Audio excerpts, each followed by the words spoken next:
যারা নাকি আল্লাহর গোলাম, এই ব্যাপারে যাদের মধ্যে লজ্জার সৃষ্টি হয়, আল্লাহর গোলাম এটা কেমন কথা, বান্দা হওয়াটা কেমন কথা, যারা গোলামীকে অস্বীকার করে তাদের সম্পর্কে আল্লাহ পাক বলছেন ওয়া মাইয়াস্তানকিফ আন ইবাদাতিহি ওয়া ইস্তাকবির ফাসায়াহশুরুহুম ইলাইহি জামিআ।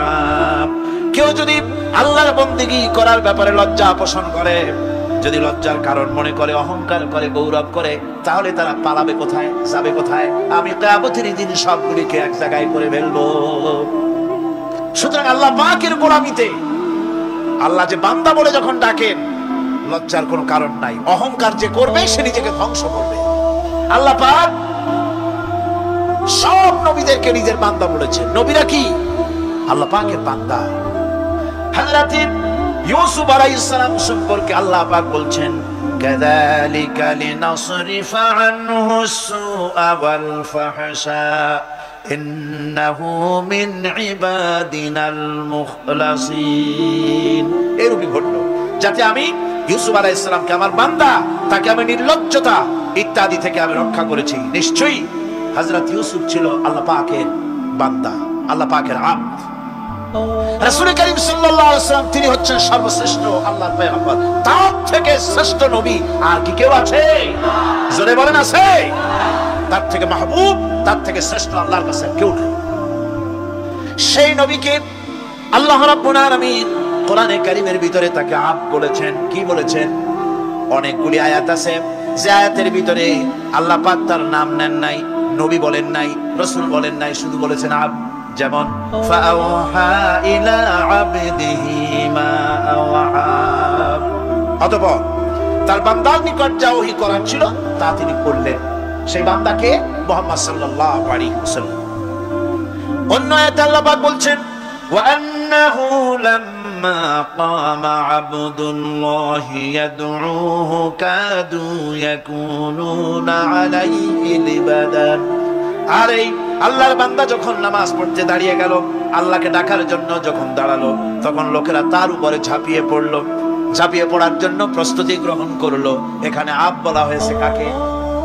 মুহাম্মদ সাল্লাল্লাহু আলাইহি সাল্লামকে। এভাবে করে অন্য এক আয়াতে আল্লাহ পাক তার হাবিবকে আব বলছেন, বান্দা বলতেছেন ইন কুনতুম ফি রাইবিম মিম্মা নাযালনা আলা আবদিনা। আমার বান্দার উপরে যে কিতাব নাজিল করেছি তাতে যদি তোমাদের কোনো সন্দেহ হয়, এই যে আমার বান্দার উপরে, ওই বান্দাকে বলেন সবাই মুহাম্মদ রাসূলুল্লাহ সাল্লাল্লাহু আলাইহি ওয়াসাল্লাম। অন্য আয়াতে বলা হচ্ছে তাবারাকাল্লাযী নাযালাল ফুরকানা আলা আবদিহি লিয়াকুনা লিল আলামিনা নাযীরা।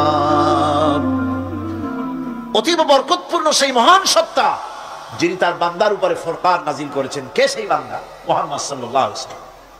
মেরাজের ঘটনা বলতে গিয়ে আল্লাহ রাব্বুল আলামিন বলতেছেন সুবহানাল্লাযী আসরা বিআবদিহি লাইলাম মিনাল মাসজিদিল হারামি ইলাল মাসজিদিল আকসা। পবিত্র সেই মহান সত্তা যিনি তার বান্দাকে ইসরা করিয়েছেন। কে সেই বান্দা? মুহাম্মদ রাসূলুল্লাহ সাল্লাল্লাহু আলাইহি ওয়াসাল্লাম।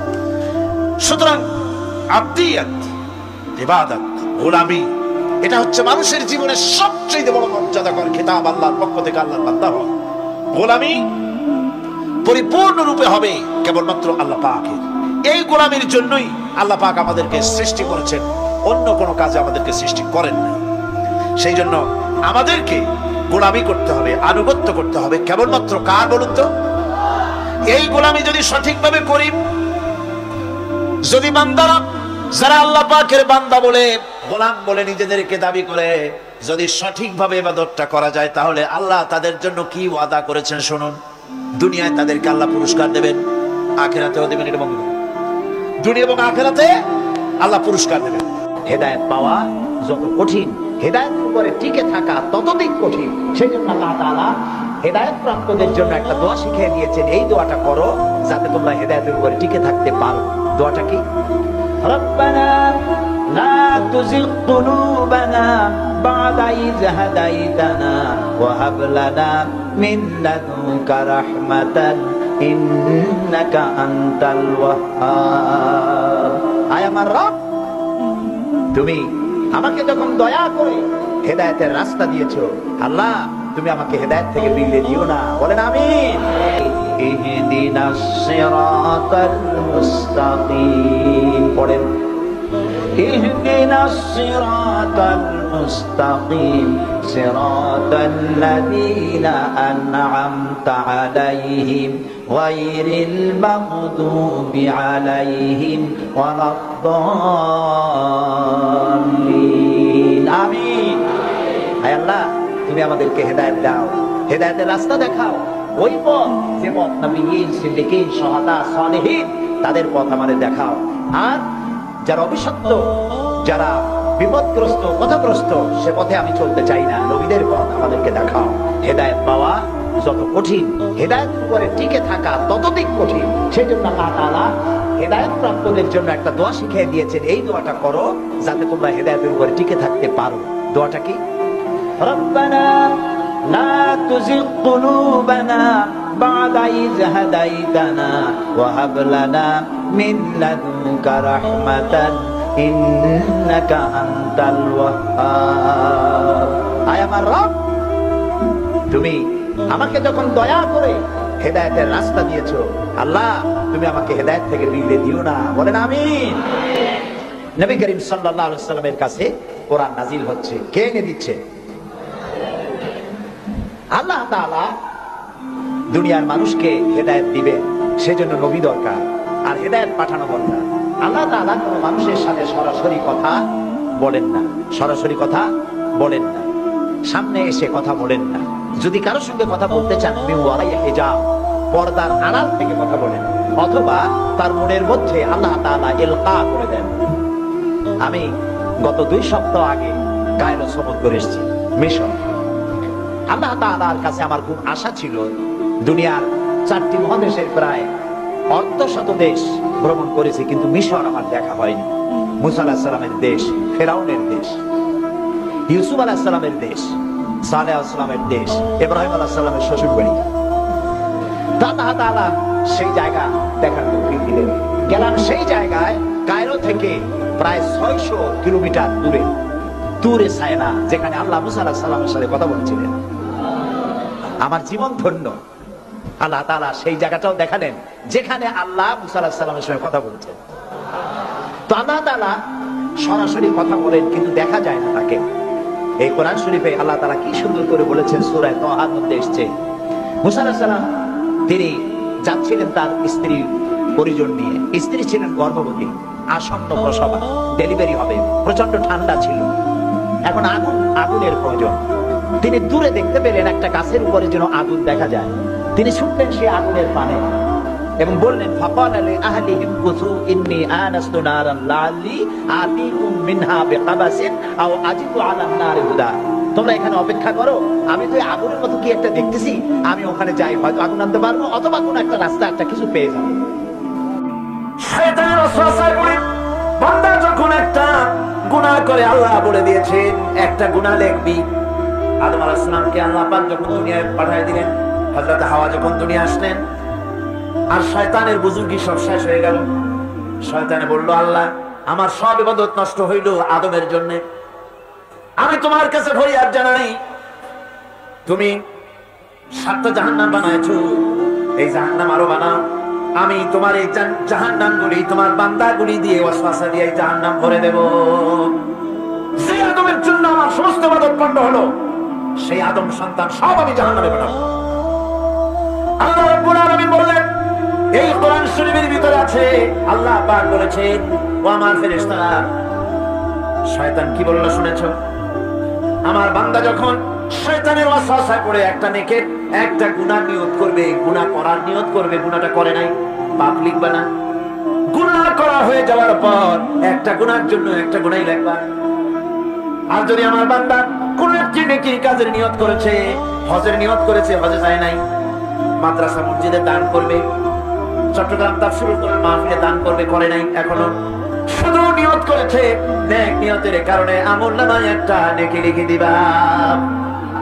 আর যখন নেকের কামটা করা হয়ে যাবে। আল্লাহ পাক বলেন মান জাআ বিল হাসানাতি ফালাহু আশরু আমসালিহা। নেকের কাজটা যখন করা হয়ে যাবে, আমার বান্দার আমলনামায় একটা নেকের পরিবর্তে 10টা গ্রেস মার্ক লাগাইয়া 10 গুণ বাড়াইয়া দিবা। আমি বান্দা, আল্লাহ পাক বলেন বান্দার কোন আমলের উপরে আমি জুলুম করি না। বান্দা যদি যেসব কাজ করবে সমস্ত নেক কাজের জন্য আমি তাকে সওয়াব দান করব। শুধু তাই না, সৎকর্মশীল ব্যক্তিদের রুজিতে আমি বরকত দিয়ে দেব। সুবহানাল্লাহ। কোন ভালো কাজ যারা করবে তাদের রুজিতে আল্লাহ পাক কি করবে? ফাল্লাযীনা আমানু ওয়া আমিলুস সালিহাতি লাহুম মাগফিরাতুন ওয়া রিজকুন কারীম। যারা ঈমান আনবে এবং ভালো কাজ করবে আমি তাদেরকে উত্তম রিজক দান করব। মসজিদের ইমাম হইয়া আদেশ করা যায় না, অনুরোধ করা যায়, ঠিক কি না? আদেশ করতে হলে কোথায় যেতে হবে? বঙ্গভবনে যাওয়া লাগবে। আদেশ করতে হলে পার্লামেন্টে যেতে হবে। আদেশ করতে হলে সেক্রেটারিয়েটে যেতে হবে। আর আপনার হাতে নিতে হবে, তা না হলে আদেশ কেউ করতে পারে না। আল্লাহ পাক বলছেন, আমি তোমাদের ভাষায় কথা বলি, আল্লাহ পাক বলছেন কুনতুম খায়রা উম্মাতিন উখরিজাত লিন-নাস, তোমরা হচ্ছে পৃথিবীর মধ্যে শ্রেষ্ঠ জাতি। কত শ্রেষ্ঠ জাতি কারা? আমরা যে শ্রেষ্ঠ জাতি তা বলতেও আজ পড়ে গেছি, বয়স করে বলতে পারি না নাকি? শ্রেষ্ঠ জাতি কারা? আমরা যে শ্রেষ্ঠ জাতি, এই কথা আমাদেরকে কে শোনাবে? আল্লাহ। শ্রেষ্ঠ জাতি তুমি অন্য ভালো কাজের আদেশ করবে, অন্যায় কাজ তোমাদের থেকে ফিরাবে। ঈমান যে তোমার কতটুকু আছে সেই ঈমান মাপার একটা জিনিস আছে। ঈমান মাপার সেই জিনিসটির কথা আমি বলবো কি আপনাদেরকে বলবো? জ্বর যদি কারো হয়, জ্বরের তাপ কতটুকু তা মাপার জন্য একটা যন্ত্র আছে। সেই যন্ত্রের নাম কি? থার্মোমিটার। বাতাস, ঝড়, বৃষ্টি ইত্যাদি হবে কিনা মাপার জন্য একটা যন্ত্র আছে, এটার নাম কি? ব্যারোমিটার। তোমার মধ্যে পানি মিশানো না খাঁটি তার মাপার জন্য একটা যন্ত্র আছে, এটার নাম কি? ম্যাগনোমিটার। এভাবে প্রত্যেকটা জিনিস মাপার একটা মিটার আছে। আপনার আমার ঈমান কতটুকু সেই ঈমান মাপার একটা মিটার আছে। সেই মিটারটা বলেছেন রাসূল কারীম সাল্লাল্লাহু আলাইহি ওয়াসাল্লাম। কি বলেছেন? আল্লাহ নবী বলেছেন মান রাআ মিনকুম মুনকারান ফালিয়ুগাইয়িরহু বিয়াদিহি ফাইন লাম ইয়াস্তাতি ফাবিলিসানিহি ফাইন লাম ইয়াস্তাতি ফাবিকলবিহি যালিকা আদাফুল ঈমান। আল্লাহ বলেন অন্যায় কাজ যদি দেখো, শরীয়ত বিরোধী কাজ করতে দেখো, হাতে বাধা দাও। কেমনে বাধা দাও? ফালিয়ুগাইয়িরহু, এটাকে পরিবর্তন করার জন্য দুই হাতে বাধা দাও। যদি তুমি হাত দিয়ে বাধা দিতে না পারো তাহলে মুখ দিয়ে প্রতিবাদ করো। যদি তাও না পারো হবে তাহলে মনে মনে এটার প্রতিবাদ করো। মনে মনে প্রতিবাদ করো, মনে মনে ভালো লাগে আনতে হবে। মনে মনে এইটাকে পরিবর্তন করার জন্য কি করা লাগে সেজন্য পেরেশান হতে হবে। মনে মনে ঘৃণা করে মসজিদে বসে থাকলে হবে না। মনে মনে ঘৃণা করলে হবে না। সর্বোত্তম প্রচেষ্টা চালাতে হবে। যদি তা না করে ঈমানের খাতায় নাম থাকবে না। তাহলে মুখ দিয়ে যারা হাত দিয়ে বাধা দেয় তারা হলো ফার্স্ট ক্লাস স্টুডেন্ট। তারা কোন ক্লাস? যারা মুখ দিয়ে বাধা দেয় তারা সেকেন্ড ক্লাস। যারা মনে মনে ঘৃণা করে তারা ক্লাসের নাম আছে কিনা এখন চাকরি দেয় নাকি? যদি শোনে থার্ড ক্লাস আপনি বলবে যে রাস্তা পাবে হয় ফার্স্ট ক্লাস না হয় সেকেন্ড ক্লাস। এই মানে আমাদের মধ্যে আছে কিনা? আর সমাজের ভিতরে অন্যায় হচ্ছে, অবিচার হচ্ছে, আমরা বাধা দিচ্ছি না, ঠিক কিরকম? সত্য কিনা? আল্লাহ জিজ্ঞেস করবেন আমার বান্দারা, আমার জান্নাতি বান্দারা, আমি তোমাদেরকে যে সব ওয়াদা করেছিলাম সে ওয়াদা মতো সব পাইছো কিনা? আমি ওয়াদা করেছিলাম আমার জন্য রাত জেগে যদি তাহাজ্জুদের নামাজ পড়ো, নামাজ রোজা হজ যাকাত যদি করো, আমার দিন কায়েমের জন্য যদি আন্দোলন করো, রক্ত যাও, আমার জন্য যদি কষ্ট করো, শহীদ হও, তাহলে আমি তোমাদেরকে জান্নাত দেব। যত ওয়াদা করছিলাম তা পেয়েছো কিনা? জান্নাতীরা বলবে ক্বালু নাআম, সব পেয়েছি, সব নিয়ামত পেয়েছি। আল্লাহ বলেন সব পাও নাই, ওয়ালাদাইনা মাজিদ, আমার কাছে আরো বেশি আছে, আমার কাছে আরো বেশি আছে, সব পাও নাই। জান্নাতীরা এত নিয়ামত পেয়েছি, আল্লাহর কাছে আরো আছে। আল্লাহ নবী তখন মুখ খুলবেন, নবীজি বলবেন রব্বুল আলামিন, জান্নাতীরা বলতে সাহস পেতেছে না, সব পেয়েছে ঠিকই, কিন্তু যার জন্য গভীর রাতের আরামের ঘুমকে হারাম করে তাহাজ্জুদের নামাজ পড়েছে, যার জন্য স্ত্রী পুত্র পরিজনের মায়া পরিত্যাগ করে জিহাদের ময়দানে শহীদ হয়েছে, যার জন্য জেল খাটল, জরিমানা দিল, যার জন্য নির্যাতিত হলো, সে আল্লাহ রব্বুল আলামিনকে তারা এখনো দেখে নাই। আল্লাহ রব্বুল আলামিন বলবেন, আমি আমার বান্দার শেয়ারস পুরাপ শেয়ার জিতুরা করব।